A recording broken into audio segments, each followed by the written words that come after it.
Hi, I'm Dr. Sassy. If you're waking up more than once a night to go to the bathroom, you're not alone, and your blood pressure medication might be the reason why. This is called Nocturia, and it can really mess up your sleep.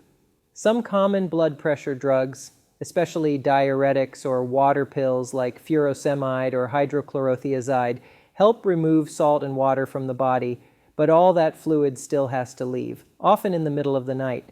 That's why it's best to take these medications before 2 p.m., so their effects wear off before bedtime. Other blood pressure medicines like beta blockers can change how the kidneys work, and that affects how your body makes urine. The problem gets worse when you're lying down since your body moves fluid around, filling your bladder more at night. High blood pressure itself can also make your kidneys produce more urine while you sleep. If this keeps happening, talk to your doctor. They might change your medicine time or suggest something else, even surgery, which can really help if nothing else works. Don't ignore nighttime bathroom trips. They can ruin sleep and hurt your health.